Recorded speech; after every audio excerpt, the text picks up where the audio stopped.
Hi friends, welcome to Jeeva's garden. நம்ம இன்றைக்கி கார்டனில் போய் சூரியனாம் செடியை பறிச்சுட்டு வந்து நல்லா க்ளீன் பண்ணி வச்சாச்சு. இதில் உள்ள குச்சியெல்லாம் ரிமூவ் பண்ணிடணும். 2 எண்டுலேயும் வந்து பிசுறு இருக்கும், அதெல்லாம் ரிமூவ் பண்ணிட்டு இலையெல்லாம் ரிமூவ் பண்ணி நல்லா வாஷ் பண்ணி காய வச்சாச்சு. அதுக்கு பிறகு ஒரு பவுல் எடுத்து அதில் வந்து கரும்பு சர்க்கரையும் இந்த பழத்தையும் போட்டு நல்லா பிசைஞ்சு எடுக்கணும்.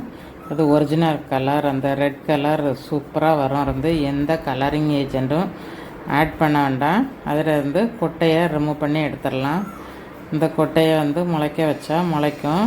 புது பிளான்ட் வந்து 2 வருஷத்தில் காய்க்கும். பாருங்கள், நல்லா க்ளீன் பண்ணி வந்து அதில் உள்ள பல்பு வேண்டான்னா வடிகட்டி எடுத்துக்கலாம். இல்லை அந்த பல்பெல்லாம் இருந்தனாலும் நல்லா டேஸ்ட்டாக இருக்கும்.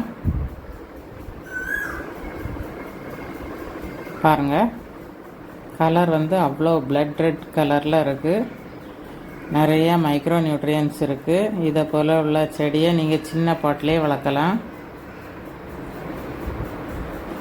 இதிலிருந்து எடுத்து அந்த கொட்டையை அந்த பவுலில் போட்டாலே பாருங்கள் எவ்வளவு ரெட் கலரில் இருக்குதுன்னு சொல்லி. Natural colour.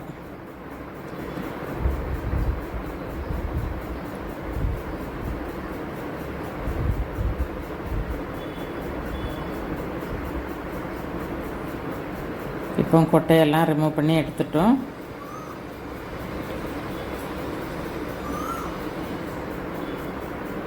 ஒரு பவுலில் அகர் பிளெயின் எடுத்து போட்டு ஊற வச்சுக்கணும். ஊற வச்சதை அடுப்பில் வச்சு நம்ம அதை தண்ணி ஊற்றி நல்லா பாயில் பண்ணணும்.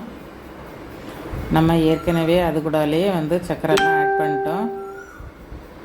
இதை இப்போ வந்து நல்லா வந்து வேக வைக்கணும். வேக வைக்க சமயம் அது வந்து அகர் உருகிரும். அகர்லேயும் நிறைய சத்து இருக்குது. இதெல்லாம் நம்ம வீட்டிலே ப்ரிப்பேர் பண்ணலாம். பாருங்கள், கொதித்து இந்த பவுலில் ஊற்றி வச்சு சும்மா வெளியே வச்சிடலாம்.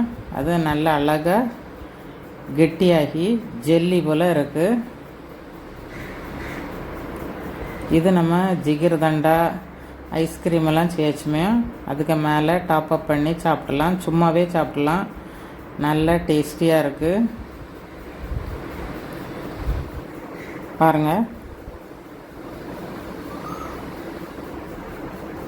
சூப்பராக